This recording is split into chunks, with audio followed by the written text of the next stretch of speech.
In northern Thailand, just a few miles from the Laotian border, is the city of Unarmed.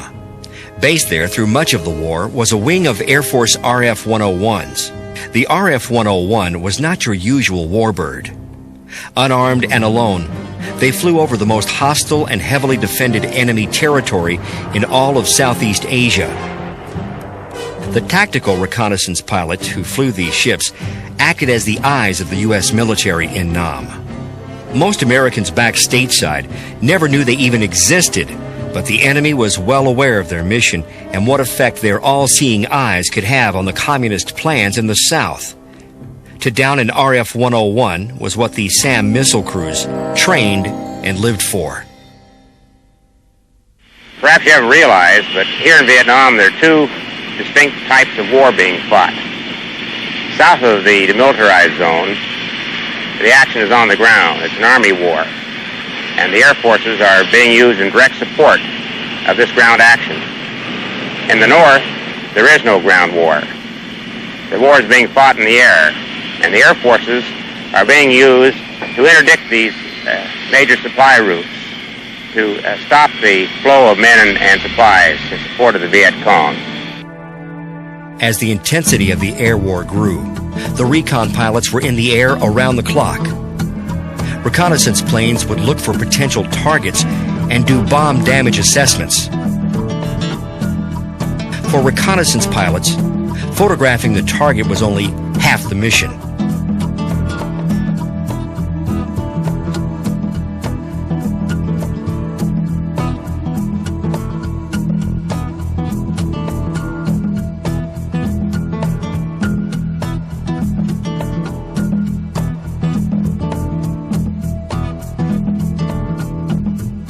An hour after the aircrafts returned to base, negatives from the various cameras began to emerge from the rapid automatic processing machines.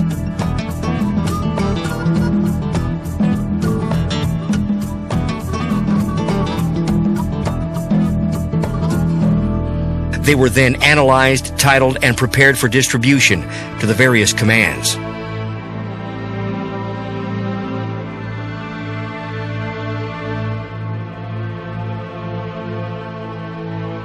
Among the first to view the film were the pilots who risked their lives to obtain it.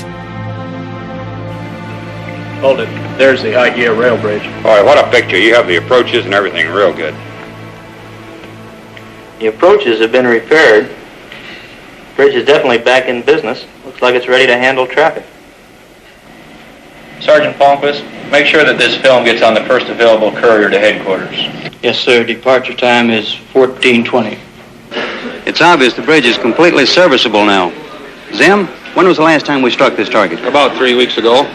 Well, I'll bring this information to the General's attention right away. The enemy can carry a lot of material over this target. Yes, sir. After the Department of Defense and the wing commanders had a chance to review the photos, orders are sent to the appropriate squadron. F-105 Thunder Chiefs, out of an airbase in Thailand, rolled down the runway to take out the bridge. Smoke and dust from the bombs often made it difficult for the strike pilots to assess the extent of the damage. Dodging enemy surface-to-air missiles and heavy ground fire, they head for home. The bomb damage assessment is left up to the reconnaissance air crews. As they prepare for their mission, they know that unlike the bombers, their visit won't be unexpected. This time the enemy will be ready and waiting. With a flight plan established and a final briefing under their belts, they were airborne. As they flew over the zone, they could see that the strike was successful. One bridge span lying shattered in the water, and a nearby railroad line severed.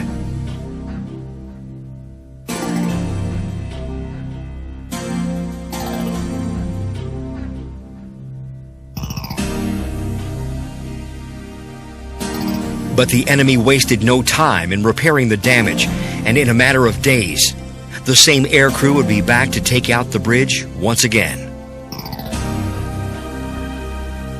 In Vietnam, the enemy's respect for American air power was so great that the movement of men and supplies during the daylight hours was virtually non-existent.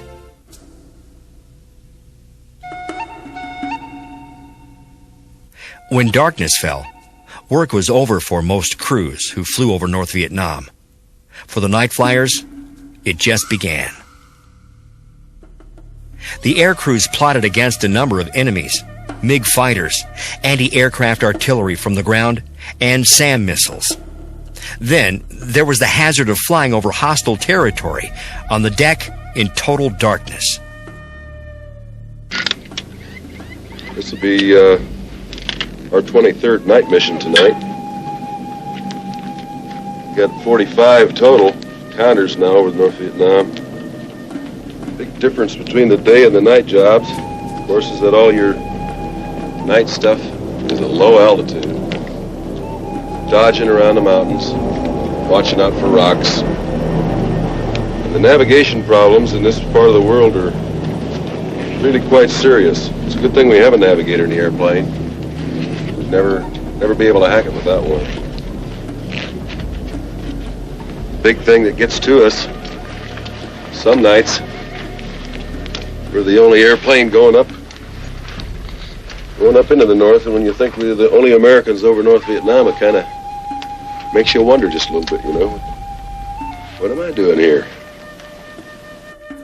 Among the sensing devices, night reconnaissance used photo flash cartridges to photograph targets such as supply routes and nocturnal activity along the coast and the harbor.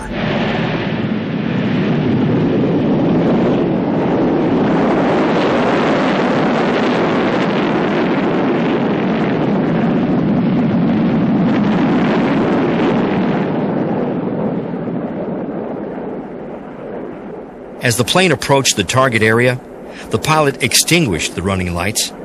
Then the photo flash cartridges were ejected, and a light sensor triggered a camera mechanism. Results of the night's work, troops moving along a country road, are discovered and targeted for an early morning surprise.